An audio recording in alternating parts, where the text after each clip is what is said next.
कपटी मित्रापेक्षा दिलदार शत्रू बरा अशा शब्दात उद्धव ठाकरेंनी भाजपवर निशाणा साधलाय। भाजप म्हणजे सत्तांध पक्ष आहे। सत्ता आली की त्यांना काहीही दिसत नाही। हे मित्रांशी असे वागतात तर इतरांशी कसे वागत असतील अशा शब्दात उद्धव ठाकरेंनी भाजपवर टीका केली।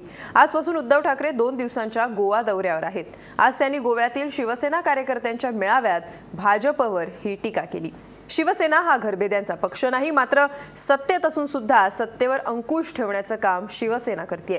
त्याच वेळी गोवा विकास मंचासोबतच्या युती संदर्भात बोलताना विचारांनी एकत्र येणार असू तर शिवसेना वेलिंगकरांना पाठिंबा देईल असंही उद्धव ठाकरेंनी स्पष्ट केलं। त्या एका कार्यक्रमात आपले पंतप्रधान असे म्हणाले की 2 नव्या मित्रांपेक्षा एक जुना मित्र चांगला।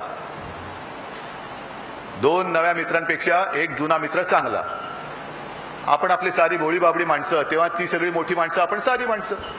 आपण सारी माणसं काय म्हणतो की कपटी मित्रापेक्षा दिलदार शत्रू चांगला। बरोबर ना रे? मी बोलतो रे, पटते की नाही तुम्हाला? आणि मग जगामध्ये जुने मित्र शोधण्यापेक्षा देशामधले जे जुने मित्र तुमचे होते त्यांच्याशी तुम्ही जसे वागलात ते बघितल्यानंतर तुमचे बाहेरचे जुने मित्र काय, नवीन मित्र काय मैत्री ठेवतील तुमच्याशी? मित्र कशावरून टिकतो, कशावरून ठरतो? तुम्ही वृत्ती तुमची काय राखवता? गरज असेल तेव्हा मित्र आणि गरज भागली का शत्रू। हे असं नातं कधी मित्रत्वाचं टिकू शकत नाही। कोणी असा मित्र म्हणून स्वीकारू शकत नाही। तेच आज भाजपचं झालेलं आहे। महाराष्ट्रामध्ये आपली युती आहे, जरूर आहे। कशी चाललेली आहे तेही तुम्हाला माहिती आहे।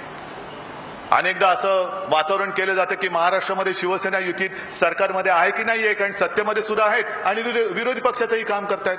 काय करणार, कारण तिथे विरोधी पक्षाचा काही शिल्लकच राहिलेलं नाहीये। आणि आम्ही सत्तेत सहभागी असल्यानंतर सुद्धा सत्तेवरती अंकुश ठेवणारा कोणतरी लागतो, नाही तर सत्ता जसं एखादा हत्ती म्हणतात ना, मदांध होतो। मदांध हत्ती, त्याला काही दिसतच नाही, डोळ्यामध्ये मध जातो, सगळं मध चढतो। तसे सत्ताधारी सुद्धा सत्तांध झाले तर, आणि त्यांच्यावर सुद्धा अंकुश ठेवायला पाहिजे।